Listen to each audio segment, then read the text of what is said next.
Halo? Oke. Oke, baik. Mungkin sambil menunggu teman-teman yang lain, kita mulai aja ya webinar kita pada hari ini. Jadi, saya buka webinar hari ini. Assalamualaikum warahmatullahi wabarakatuh. Selamat siang semuanya. Sebelumnya terima kasih kepada teman-teman semua yang sudah menyempatkan waktu untuk mengikuti webinar pada hari ini.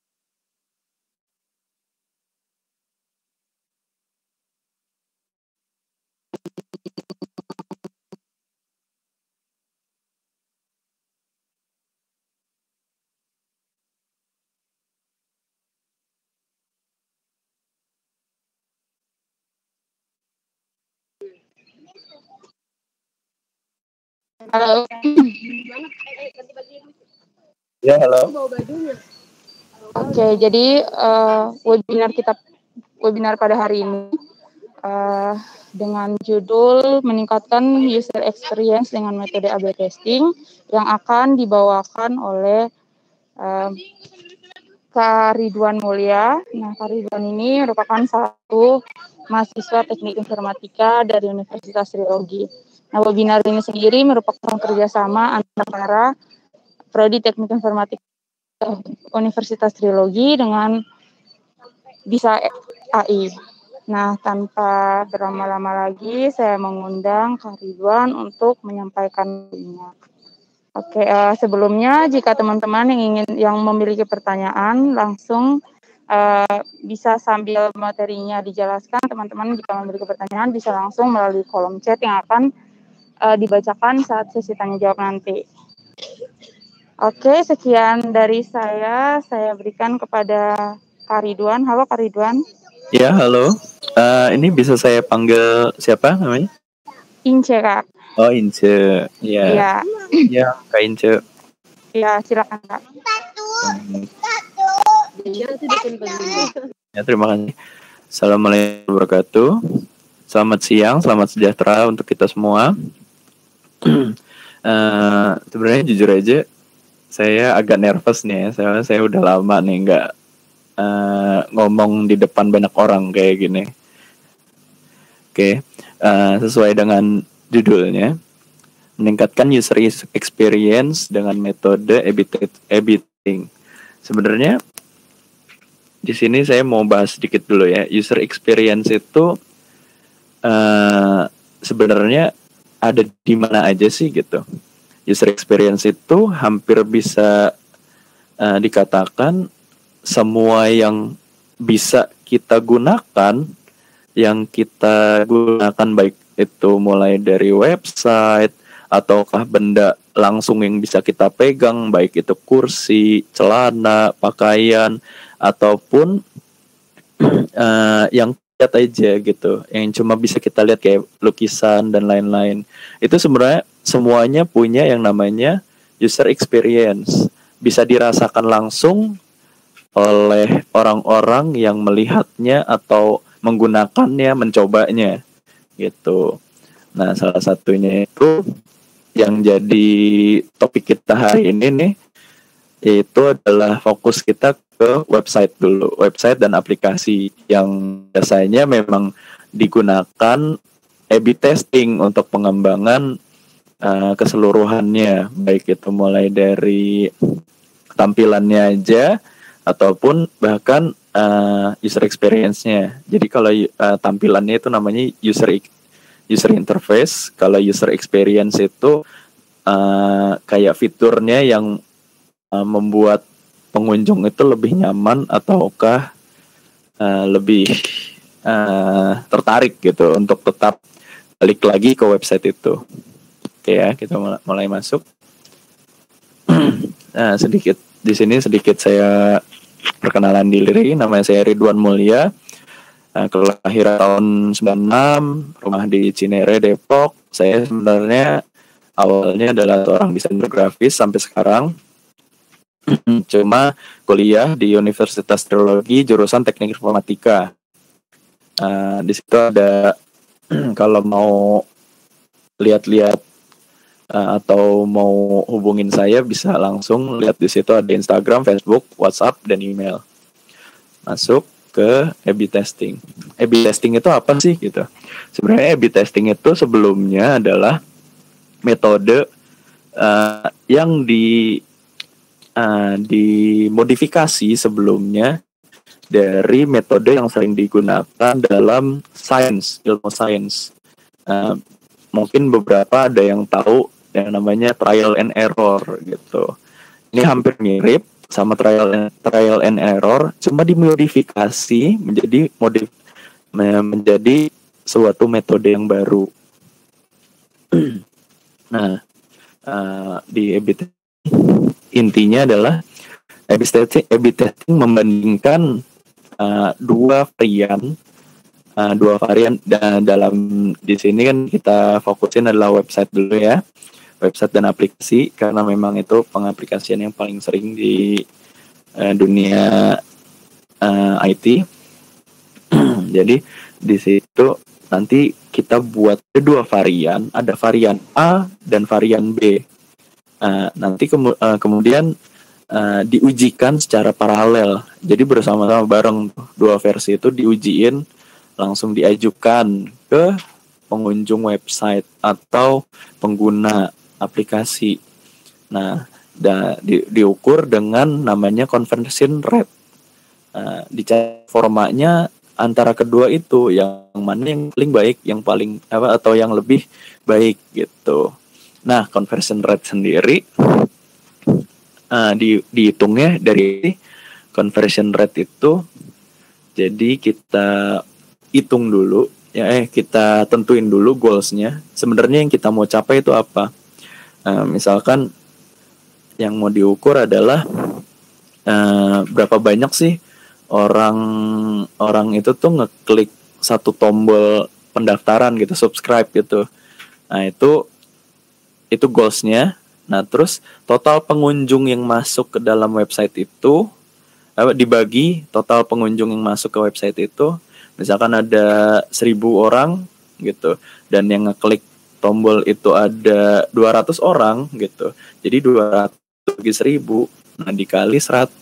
Jadinya nanti persentase. Nah itu hasilnya nanti adalah persentase dari conversion rate. Kalau tadi yang ngekliknya ada 200, pengunjungnya ada 1.000, berarti 200 dibagi 1.000 adalah 0,2, dikali 100 berarti adalah 20%. Saya salah sebut nggak?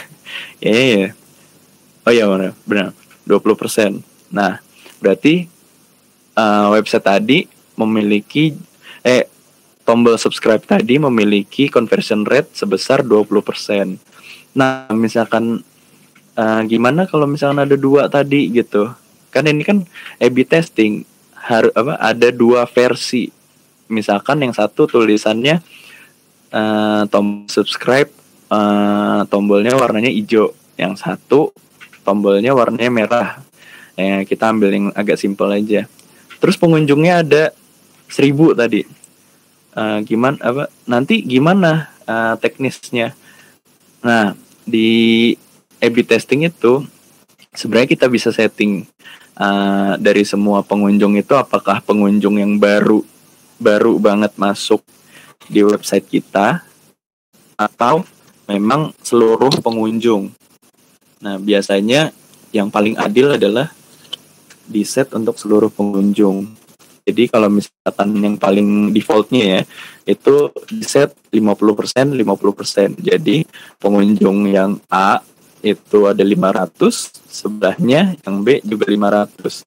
Semuanya itu dijalankan secara paralel. Jadi nanti pada saat orang masuk ke URL kita gitu, URL website kita, otomatis dari tools yang kita gunakan itu langsung pecah dia. Nah, di random kan tiap pengunjungnya itu apakah dia akan masuk ke website yang varian A ataukah masuk yang ke varian B gitu. Cara penghitungannya conversion rate-nya tetap sama, tapi cuma jumlah pengunjungnya bukan 100%, tapi yang 50% dari masing-masing varian. Jadi kayak misalkan yang varian kalau misalkan pengunjung URL itu ada 1.000, pembagiannya 50-50 berarti ya udah dibagi jumlah tercapainya goals per 500 kali 100 karena dibagi 2 kan total ada 1000 dibagi 2. Oke. Lanjut. Nah, biasanya A/B testing itu diterapin di mana aja sih? Yang paling sering adalah e-commerce, media penerbit, website dan aplikasi. E-commerce salah satu contohnya yang benar-benar mereka bilang pakai sendiri memang itu adalah salah satunya Tokopedia. Tokopedia tuh dia memang saya pernah datang ke seminarnya, mereka mengakui kalau mereka sendiri pakai A/B testing. Kenapa? Karena A/B testing itu bisa dilakukan secara parsial gitu. Jadi cuma kayak misalkan mau kita tingkatin bagian tampilan home-nya aja gitu, atau nanti ada produk fiturnya aja, itu bisa, nggak perlu semuanya kita ubah dan langsung maintenance total kayak gitu. Jadi bisa dilakukan secara parsial dan targetnya pun juga bisa ditentukan apakah yang baru aja, apakah semuanya gitu. Nah, selain itu ada media penerbit. Media penerbit biasanya di sini A/B testing itu dipakai untuk kayak untuk layout, terus kolom baris, kolom berita dan segala macam. Contohnya kayak misalkan majalah yang satu fotonya pakai foto yang A, terus majalah yang satu fotonya pakai foto B. Biasanya mereka sebar dan mereka lihat feedbacknya, lebih menarik mana bagi pengunjung, apakah yang pakai foto A atau foto B gitu, atau pakai layout yang A atau yang layout yang B. Nah, di situ nanti terlihat dari feedbacknya sendiri. Apakah yang performanya lebih bagus varian A atau varian B. Untuk website udah jelas ya, nggak jauh beda ya, karena hampir semua e-commerce pasti punya website gitu, dan juga aplikasi. Lanjut ya. Nah, cara kerja A/B testing itu sebenarnya sebagai dasarnya tuh cuma 4 tahap sebenarnya. Tahap penelitian, hipotesis, variasi, pengujian. Kalau pengujian belum memuaskan, diulang lagi. Mulai lagi dari penelitian. Nah, maksudnya penelitian di sini adalah kita cari dulu informasi yang selengkap-lengkapnya tentang website atau aplikasi yang mau digunakan pendekatan A/B testing ini. Misalkan kita mulai dari pembuatan goals-nya dulu. Saya kasih analogi, nggak website deh. Saya kasih analogi adalah ini ada minimarket A, ada mini B. Mereka dua-duanya minimarket itu sebelahan di tempat yang nggak jauh beda, sebelahan. Cuma yang satu ada tukang parkirnya, yang satu enggak. Nah, di situ dilihat, diteliti yang mau kita targetin, yang jadi target pengukuran conversion rate-nya adalah di situ berapa banyak orang yang mampir ke minimarket itu, minimarket A atau minimarket B. Target orangnya dalam satu hari adalah 100 orang misalkan. Nah, dari situ sebelum masuk ke hipotesis, sebenarnya bisa kita langsung melakukan hipotesis tanpa adanya penelitian lanjutan. Tapi untuk mendapatkan hasil yang efektif, biasanya dilakukan dulu yang namanya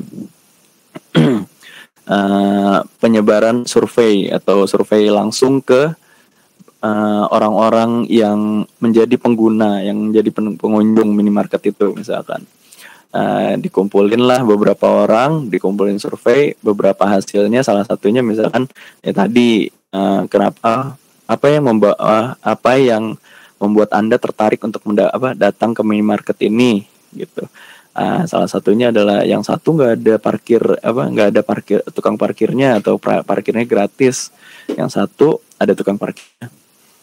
Nah, itu di situ bisa kita ambil hipotesis bahwa adanya parkir itu misalkan bisa nggak ada parkir itu bisa menambah jumlah trafik untuk orang datang ke minimarket itu. Setelah hipotesis itu dibuat, lalu masuk kita ke jenis variasi. Tadi udah dibilang yang satu ada parkirnya, yang satu bebas parkir gitu, nggak bayar parkir. Nah, ternyata hasilnya hasil dari setelah diuji, hasil dari conversion rate-nya misalkan tidak terlalu signifikan gitu antara yang ada parkirnya sama yang enggak gitu. Nah, itu di situ kalau tidak terlalu signifikan, kita masuk lagi ke tahap penelitian. Kita bisa cari lagi apa sih penyebab lainnya minimarket ini trafficnya kenapa nggak signifikan yang lainnya gitu.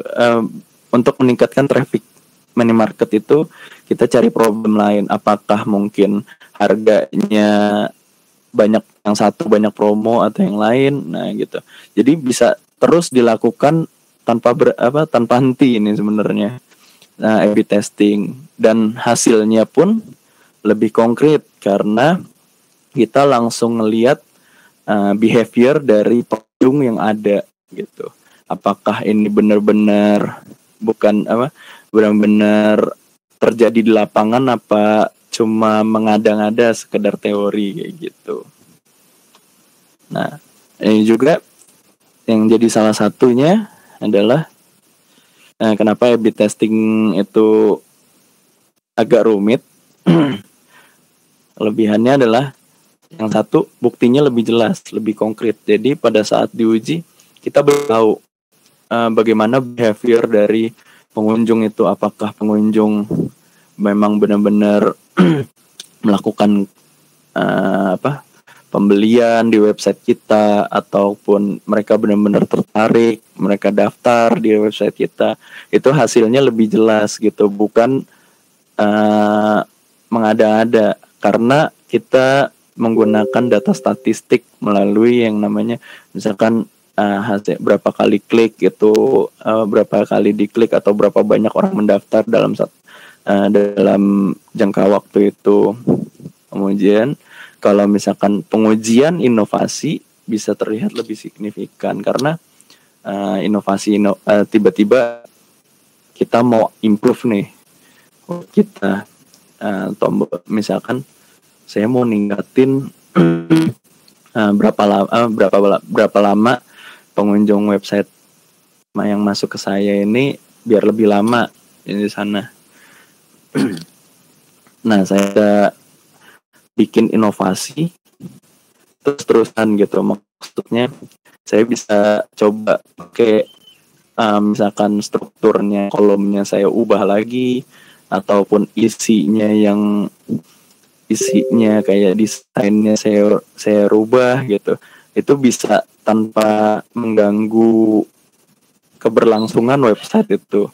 Jadi pengujian inovasinya tuh lebih banyak gitu, bisa lebih. Nah, terus juga optimasi website itu bisa dilakukan secara bertahap yang kayak tadi saya sebutin. Misalkan sebenarnya saya mau improve website saya, tapi saya nggak mau take down seluruhnya, atau saya mau mulai perbaikin misalkan dari section header dulu deh. Itu bisa dilakukan. Headernya saya rubah. Mungkin orang ada yang lebih sukanya headernya pakai carousel, ada yang orang yang suka pakainya langsung video gitu. Nah, itu bisa saya lakukan secara bertahap. Nanti mulai dari header dulu, mulai terus masuk ke kontennya, masuk ke bagian subscribe, masuk ke bagian yang lain gitu, harus tiba-tiba langsung ganti total kayak gitu. Nah terus yang terakhir, A/B testing ini memang syaratnya adalah pertanyaan atau goals yang mau dicapai harus spesifik gitu. Dan A/B testing ini sangat terbukti untuk menjawab solusi yang memberikan solusi yang sangat spesifik. Misalkan ya kayak tadi, kayak saya mau ningkatin orang yang subscribe gitu. Nah itu tepat banget. Tapi kalau misalkan kayak permasalahannya yang agak terlalu general, nah ini masuk nih kekurangannya. Salah satunya adalah tujuan yang dicapai harus jelas gitu. Kalau misalkan tujuannya terlalu luas, hasilnya nggak terlalu signifikan. Apalagi antara varian A, varian yang lama, sama varian yang baru, itu nggak ada perubahan yang memang signifikan, hasilnya pun nggak akan terlihat gitu. Semuanya kayak biasanya hasilnya kayak nggak kerasa gitu, nggak ada conversion rate-nya, paling cuma selisihnya cuma 0, berapa persen gitu. Nah terus juga butuh lebih banyak waktu di sini karena A/B testing itu lebih ke pengujian secara kuantitatif. Jadi semakin banyak data yang masuk, semakin efektif juga data yang dihasilkan. Selain itu juga testing ini memang karena kita langsung tahu behavior dari pengunjung, ini juga bisa jadi nanti data driven bagi untuk pengambilan keputusan ke depannya dari pihak manajemen website atau perusahaan. Nah, selain itu kekurangannya A/B testing adalah tidak memperbaiki kesalahan yang memang jadi dasar gitu. Misalkan barang yang kita jual di website ini jelek atau nggak diminatin orang, walaupun kita kita terapin A/B testing, tidak akan merubah fakta bahwa memang pengunjung ini emang nggak suka sama barang yang kita jual kayak gitu. Jadi beberapa faktor yang bukan salah dari A/B testing itu, tapi memang sudah dasarnya jelek gitu, salah. Jadi nggak bisa diperbaikin melalui A/B testing. Nah yang terakhir adalah kemungkinan adanya uji coba yang berulang, seperti yang saya tadi bilang. Bila penelitian sudah dilakukan, hipotesis sudah dibuat, sudah dilakukan variasi, namun pada saat pengujian tidak terjadi, tidak ada hal yang signifikan, ada kemungkinan bahwa adanya pengujian yang berulang, terutama kalau misalkan hasil variannya tadi tidak terlalu signifikan. Memang kayak misalkan yang satu tombol subscribe-nya di kanan, terus satu tombol subscribe-nya di kiri. Itu nggak terlalu signifikan, tapi kalau misalkan memang yang satu tombol subscribe-nya ada di paling atas dulu, ada dengan caption yang berbeda gitu. Nah terus di bawah juga ada, dan yang satu variannya itu cuma tombol subscribe-nya cuma paling bawah dan captionnya nggak menarik, itu pasti akan menghasilkan hasil yang signifikan banget gitu. Jadi baru kelihatan jelas kayak gitu. Nah terus mengapa pakai metode A/B testing? Pakai A/B testing itu digunainnya paling tepatnya itu pada saat kita ingin melakukan improvisasi atau meningkatkan hal yang memang sudah ada dan kita mau tingkatkan, tapi A/B testing kurang cocok untuk diterapkan pada saat pembuatan hal yang baru gitu. Misalkan kita mau munculin fitur baru atau tampilan yang memang dari sebelumnya itu nggak ada gitu, tiba-tiba fitur itu ada atau tampilan itu ada gitu, itu kurang masuk gitu, kurang cocok digunakan A/B testing. A/B testing lebih cocoknya adalah digunakan untuk meningkatkan apa yang sudah ada dan bukan berdasarkan kesalahan yang memang nggak bisa dirubah gitu. Dengan A/B testing ya, salah satunya bila barang kita jelek ya, walaupun walaupun pakai A/B testing di websitenya tidak akan menyebabkan barang yang itu bisa jadi lebih laku gitu. Nah, kira-kira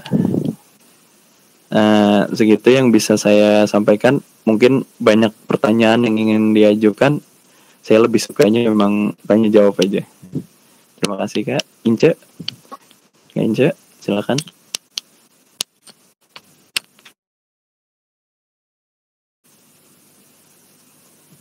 Halo.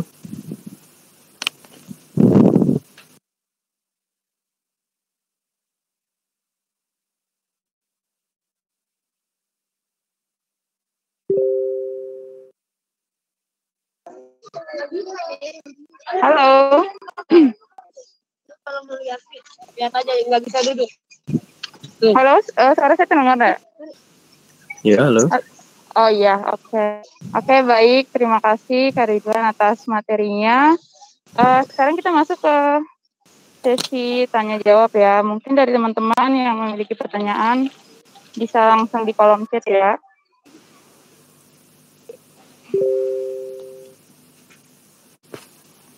Ya, halo. Oke, ini ada yang mau nanya nggak nih?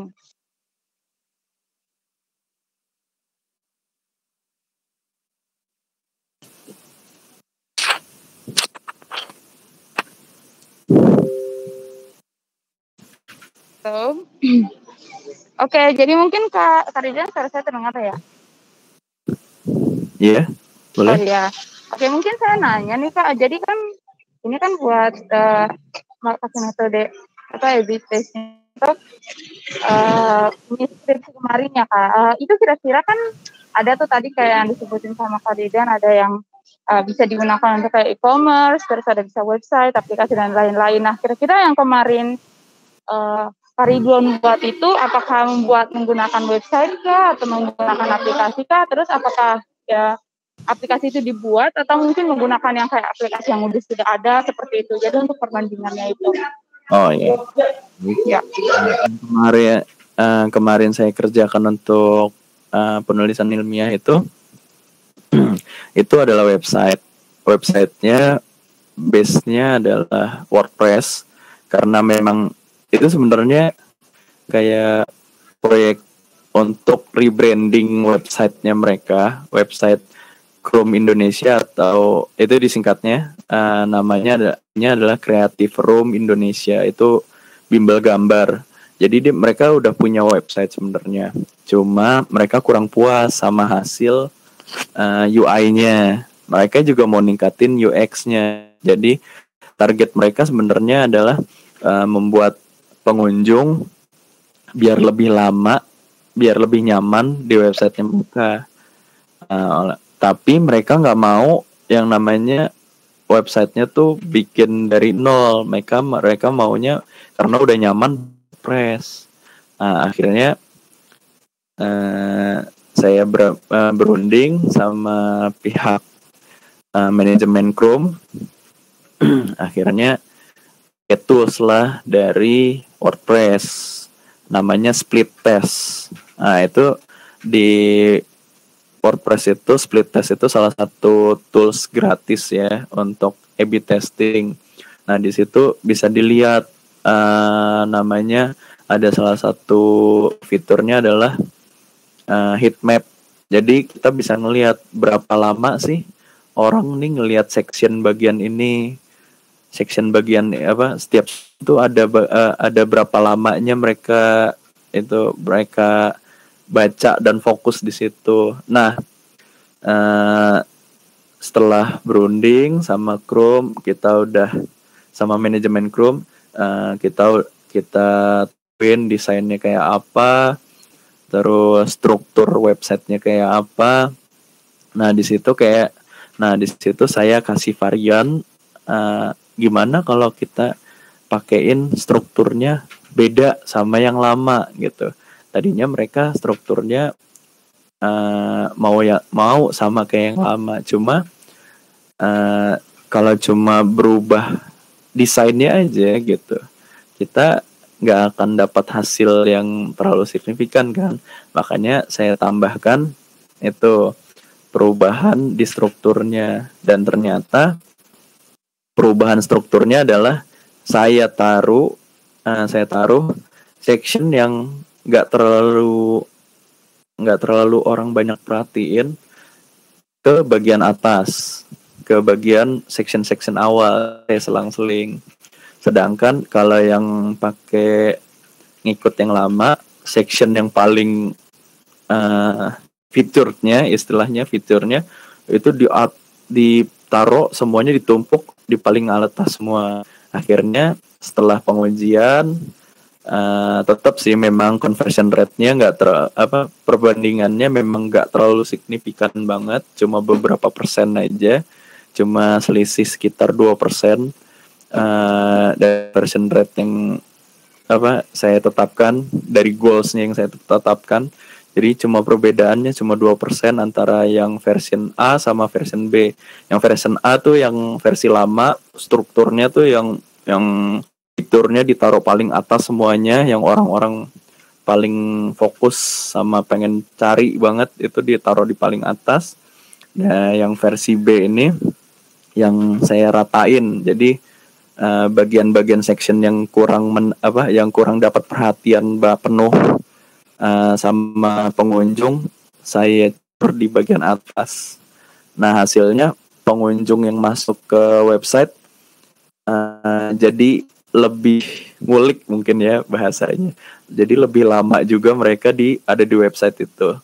Nah, kalau dikatakan apakah apa yang saya lakuin itu membuat orang-orang lebih tertarik untuk daftar di bimbel gambar itu, jawaban saya enggak. Tapi mencapai goals yang dimauin sama manajemen Chrome. Karena goals yang dimauin manajemen Chrome adalah pengunjung ada lebih lama di websitenya, kayak gitu. Halo Kak Ince.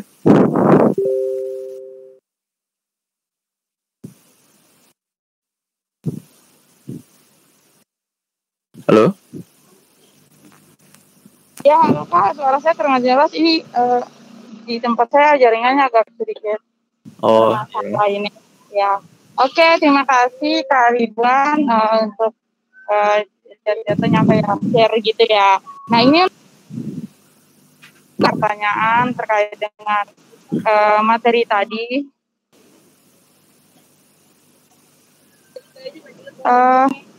Mungkin ada dari Aldi Mulia. A/B testing itu harus spesifik ya, sampai spesifik apa?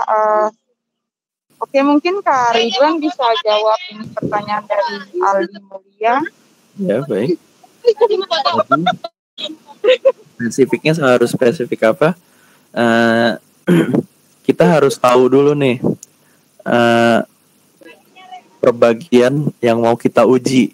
Kalau misalkan kita ujinya kayak misalkan agak terlalu luas, kayak pengennya pengunjung pengunjung harus ngelakuin scroll cepet gitu misalkan. Nah, scroll cepetnya tuh secepat apa gitu? Apakah di atas 10 detik, apa di bawah 3 detik? Nah, itu kan spesifik tuh. Jadi semakin spesifik yang kita buat goalnya itu, makin jelas juga, makin signifikan hasilnya. Makanya saya contohkan adalah tadi biasanya kalau nggak pemberian barang atau subscribe email dan segala macam, karena itu benar-benar spesifik. Biasanya ditargetinnya adalah satu tombol misalkan tombol subscribe-nya aja gitu, atau tombol buy-nya aja gitu. Nah, kalau misalkan kita nentuin goals-nya, orang ini nih nge-view halaman kita gitu, itu agak halaman misalkan, orang setiap pengunjung nge-view halaman tentang kami gitu, tentang perusahaan itu, tentang isinya biodata perusahaan. Itu jujur aja agak terlalu lebar gitu.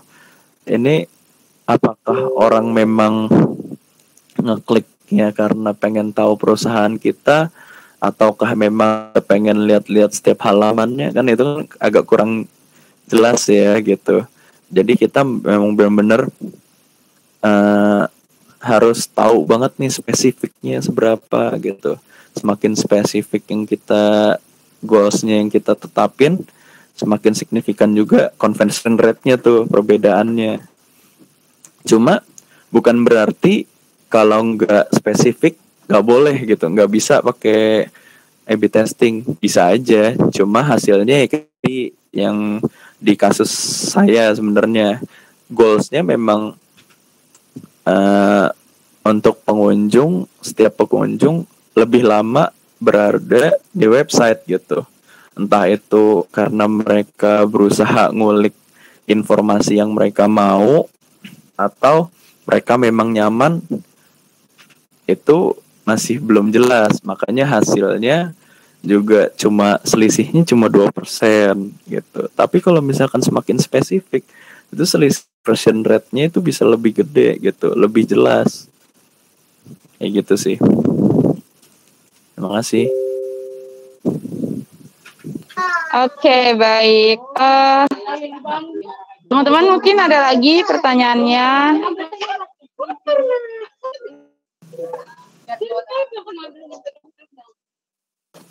Mungkin ada yang mau tanya kayak gimana sih emang A/B testing itu dipakai gunainnya gitu. Nah, ini nggak ngebahas teknisnya kan dari tadi, karena ya, benar sekali. Soalnya A/B testing itu tergantung platformnya pakai apa. Kayak salah satunya tadi yang saya bilang, di WordPress itu ada banyak toolsnya sebenarnya. Salah satunya yang saya pakai itu adalah split test. Split test itu yang paling dasarnya gitu. Kalau misalkan kalian nge-build website atau aplikasi yang masih berbasisnya kayak web gitu, cuma pakai web view dan segala macam, itu masih bisa diakalin pakai. Nah, ada yang namanya dari Google Optimizer, itu base-nya adalah mereka pakai A/B testing metodenya. Nah, itu nanti disambungin ke Google Analytics. Jadi isi statistiknya langsung ditunjukin di Google Analytics. Nah, untuk set A/B testingnya pakainya Google Optimizer. Terus berarti Google pakai A/B testing? Iya, Google pakai A/B testing. Salah satu contohnya adalah penerapan tampilan semua aplikasi ataupun websitenya yang dikelola langsung oleh Google, kayak YouTube, Gmail, dan sejenisnya gitu. Itu semua pakai yang namanya A/B testing. Makanya sebenarnya kalau misalkan kita baru masuk website yang kita udah sering datang, terus ada tawaran kan yang namanya coba Gmail baru, tapi nanti ada tetap ada pilihan kembali Gmail yang klasik gitu, Gmail yang klasik misalkan. Nah, itu mereka conversion rate-nya tuh dari situ, berapa banyak nih orang yang bertahan pakai Gmail yang baru, tampilan Gmail yang baru, tapi berapa banyak orang yang balik ke Gmail yang klasik. Kalau misalkan Gmail klasiknya ternyata masih banyak orang yang make, conversion rate-nya nggak signifikan gitu sama yang tampilan Gmail baru, ya mereka balik ke tampilannya Gmail yang lama, atau uh, strukturnya disamain sama Gmail yang lama, cuma diperbaruin tampilannya aja dikit gitu. Misalkan yang tadi logonya kayak agak 3D, bikin jadi agak flat kayak gitu, tapi strukturnya masih sama kayak gitu sih. Luar biasa. Ternyata kita baru tahu juga ya ini. Nah ini Kak, selain dari kan itu kan salah satu metodenya Kak. Mungkin ada metode-metode lain nggak sih yang bisa digunakan gitu selain A/B testingnya? Ya, sebenarnya masih banyak sih metode-metode yang bisa dipakai di user untuk meningkatin user experience atau user interface. Ya kayak salah satunya ada ANOVA, MANOVA gitu. Itu basisnya masih sama, masih pakai statistik gitu. Cuma agak lebih agak lebih panjang prosesnya gitu. A/B testing ini memang biasanya lebih senang dipakai ya sama perusahaan-perusahaan yang trafficnya gede, soalnya kayak gitu. Semakin trafficnya semakin besar, data yang didapetin makin spesifik. Jadi hasilnya tuh lebih akurat, terus juga ngesetnya lebih cepat. Kalau misalkan pakai metode-metode yang lain kayak ya usability testing segala macam, itu kan nanti ada tahap kayak pengujian secara offline, secara beta segala macam ini itu. Nah kalau A/B testing itu langsung diaplikasiin, langsung dijalanin saat itu juga. Jadi memang prosesnya lebih cepat untuk setupnya gitu. Cuma butuh datanya memang lebih besar daripada metode-metode yang lain. Metode-metode yang lain lebih banyak, ada banyak gitu. Cuma kalau salah satunya yang paling cepat setupnya memang A/B testing. Ya, kayak gitu. Oke, baik. Apalagi ya? Mungkin nih Kak, berapa lama sih ini kan kemarin Kak Ridwan buat penelitian nih. Nah itu kira-kira berapa lama sih membutuhkan waktu, berapa lama sampai mendapatkan hasil yang didapat gitu, yang tadi katanya naiknya nggak terlalu signifikan, sekitar 2% aja ya. Nah itu kira-kira masih melakukan apa sih namanya testingnya itu untuk mendapatkan hasil akhir itu Kak?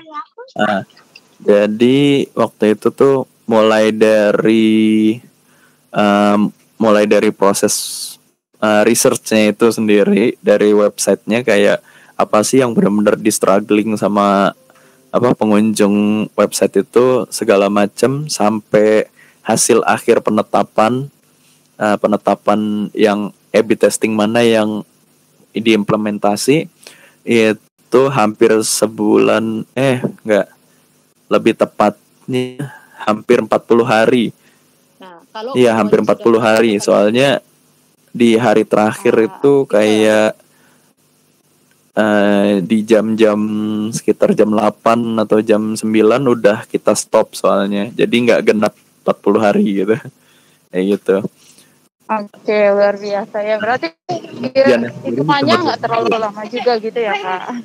Iya. Maksudnya dibandingkan sama yang kayak yang lain, berarti jatuhnya penelitiannya terlalu lama ya, maksudnya nggak terlalu membutuhkan waktu yang cukup lama gitu ya. Ya, setupnya sih cepet, cuma seminggu. Nah, untuk yang pas pengujian A/B testingnya itu baru tuh lebih hasil hampir 300 ini trafficnya totalnya dari varian A sama B itu kalau dijumlah hampir 300 apa 350-an lah gitu. Luar biasa. Oke, baik. Ini dari teman-teman lain mungkin ada pertanyaan lagi atau enggak, mungkin kita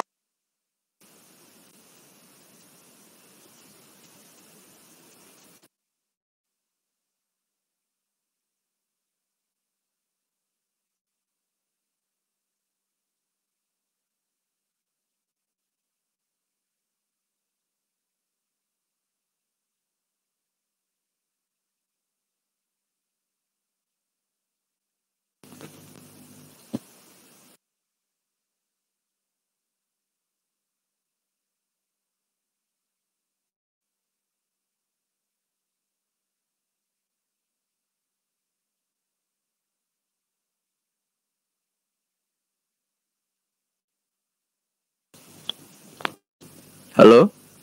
Halo Kak Ince?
Halo, halo. Halo. Oh Halo. iya.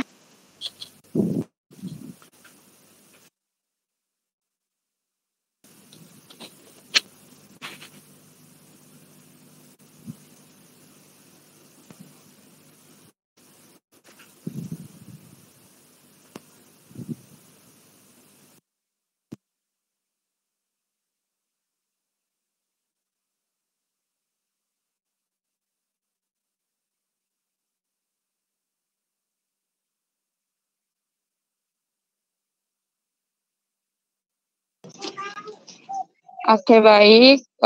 Karena teman-teman mungkin tidak ada memiliki pertanyaan lagi. Terima kasih kepada Kak Ridwan yang sudah menyampaikan materi, berbagi ilmu untuk kita pada hari ini. Terima kasih juga kepada teman-teman semua yang telah hadir dan mengikuti hari ini hingga dari awal hingga selesai. Sekarang kita sudah di ujung acara. Sekali lagi terima kasih untuk semuanya. Saya tutup webinar pada hari ini. Wassalamualaikum warahmatullahi wabarakatuh. Selamat siang semuanya. Jangan lupa untuk mengikuti acara kami selanjutnya, acara webinar-webinar untuk minggu-minggu selanjutnya. Oke, terima kasih semuanya. Terima kasih Kak Ridwan. Sama-sama. Oke.